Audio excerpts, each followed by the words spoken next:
Allez, c'est la dernière vidéo pour la couture de la robe popcorn, puisqu'on a déjà assemblé les devants et les dos, on a fait les côtés, que ce soit la version A, B ou C.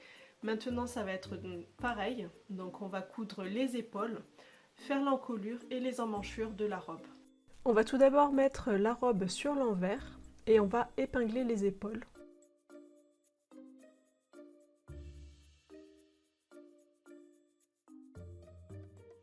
Je fais la couture à la surjeteuse à 1 cm du bord.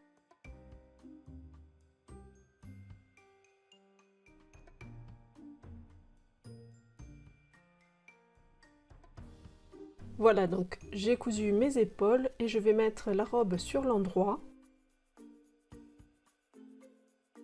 Et je vais prendre les bandes d'encolure et d'emmanchure et je vais les fermer en rond. Donc je les plie en deux, endroit contre endroit, et j'épingle le petit côté. Je fais ça pour les 3 bandes, donc les 2 emmanchures et l'encolure.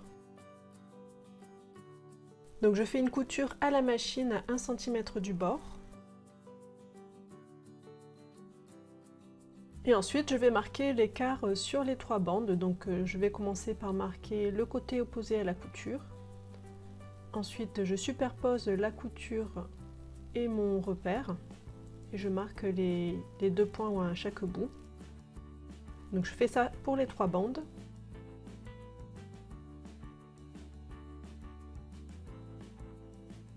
Ensuite je plie mes bandes en deux, envers contre envers, en aplatissant bien la couture.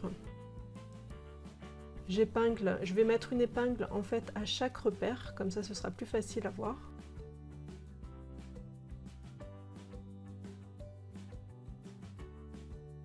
Et je vais placer donc mon encolure sur ma robe. Et donc je vais faire correspondre les repères que j'ai notés ici avec mes épingles sur l'encolure avec les repères que j'avais retracés du patron sur le devant et le dos de la robe. Donc la bande d'encolure est beaucoup plus petite que l'encolure elle-même, c'est normal. Il faudra étirer pendant la couture, il faudra étirer la bande d'encolure sans étirer la robe pour que ça soit bien plaqué, pour que la bande d'encolure soit bien plaquée sur le cou. Donc ma couture, je la fais à la surjeteuse à 1 cm du bord. Donc ici, il faut vraiment faire une couture élastique. J'étire bien la bande d'encolure pour qu'elle soit bien plaquée sur l'encolure de la robe. Et il faut aussi faire attention à bien prendre les 3 épaisseurs de tissu, sinon on risque d'avoir un trou dans l'encolure. Voilà, donc l'encolure est posée. Donc si on veut, on peut maintenir aussi cette encolure par une surpiqûre tout autour de l'encolure. Mais bon, moi je ne vais pas le faire là parce que j'aime bien comme ça. Et on va appliquer exactement la même méthode pour poser les emmanchures.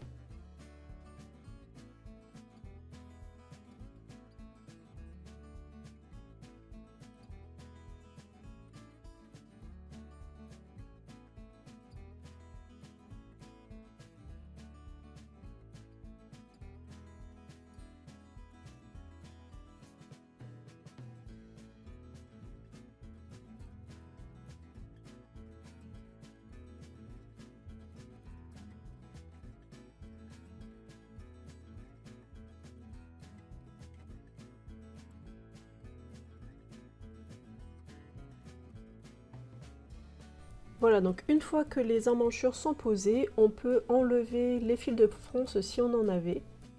Ici aussi, on pourrait surpiquer les emmanchures pour que ça tienne bien en place, pour que ça reste bien en place.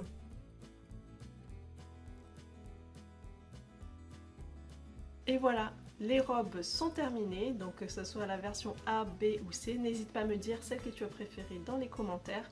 N'hésite pas aussi si tu as des questions, que tu aimerais faire quelques modifications ou quoi, mais que tu ne sais pas comment faire.